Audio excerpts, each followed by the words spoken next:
জুনায়েদ আস্তে করে দাঁড়াতে বাবা। গুড। হাঁটো তো দেখি, হাঁটো। যাও, আসো আসো, এদিকে আসো, আসো এদিকে আসো।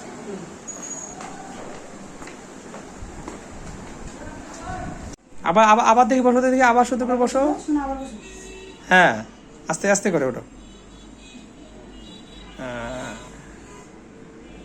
এটা আসসালামু আলাইকুম, সকলকে ঈদের অগ্রিম শুভেচ্ছা।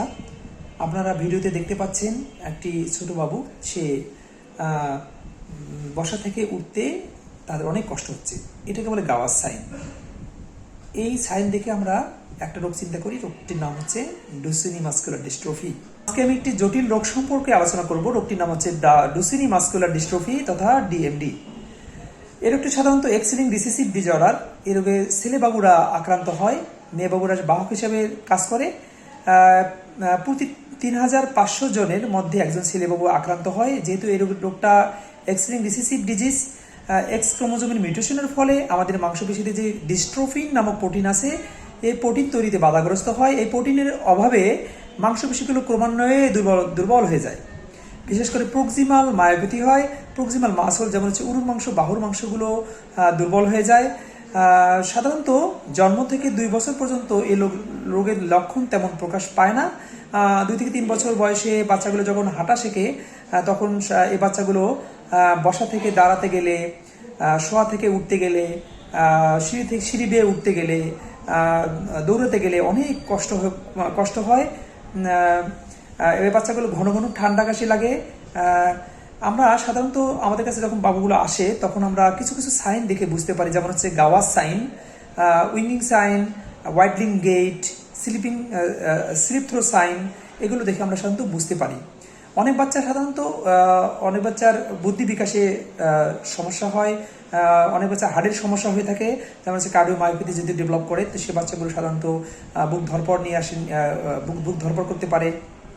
আমরা এই বাচ্চাগুলোর ল্যাব টেস্ট হিসাবে সিপিকে দিয়ে থাকি। সিপিকে লেভেল অনেক গুণ বেড়ে যায়, কয়েক হাজার পর্যন্ত হতে পারে।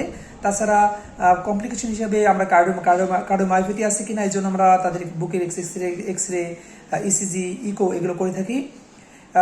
অনেক সময় রোগটা ডায়াগনোসিস করার জন্য মাসল বায়োপসি করে থাকি। কনফার্মেটিভ ডায়াগনোসিস করার জন্য আমরা সাধারণত অনেক সময় হোল এক্সোম সিকোয়েন্সিং অথবা এমএলপি করে থাকি। চিকিৎসা ক্ষেত্রে শিশু নিউরোলজির পরামর্শ নিয়ে চিকিৎসা করা উচিত। তবে এ রোগের সুনির্দিষ্ট চিকিৎসা ব্যবস্থা এখন আমাদের দেশে আসেনি। আমরা সাধারণত সিমটোমেটিক অ্যান্ড সাপোর্টিভ চিকিৎসা হিসাবে ফিজিওথেরাপি, গুড নিউট্রিশন, তারপর বিভিন্ন ক্যালসিয়াম আমরা সাপ্লিমেন্টেশন দিয়ে থাকি। তবে আমরা পেনিসিলিন এবং হচ্ছে ডেফ্লাজাকট এগুলো দিয়ে আমরা চিকিৎসা করে থাকি। আমাদের দেশে এখনো সুনির্দিষ্ট চিকিৎসা না আসলেও বিদেশে এর চিকিৎসা বের হয়েছে। এলিভিটিস নামে জিন থেরাপি বের হয়েছে। তবে এটা হাতের নাগালের অনেক বাইরে, কয়েক কোটি টাকা দাম। এই রোগটা সাধারণত 10 বছর বয়সে, 10 থেকে 12 বছর বয়সে বাচ্চারা আর হাঁটতে পারে না, তারা বেড রিডেন হয়ে যায়। তখন অনেক সময় তাদের কার্ডিওমায়োপ্যাথি ডেভেলপ করে, বুকের ঘন ঘন ইনফেকশন হয়। এর ফলে বাচ্চারা 18 থেকে 20 বছর বয়সে বাচ্চারা মারা যায়। আসসালামু আলাইকুম রহমতুল্লাহ।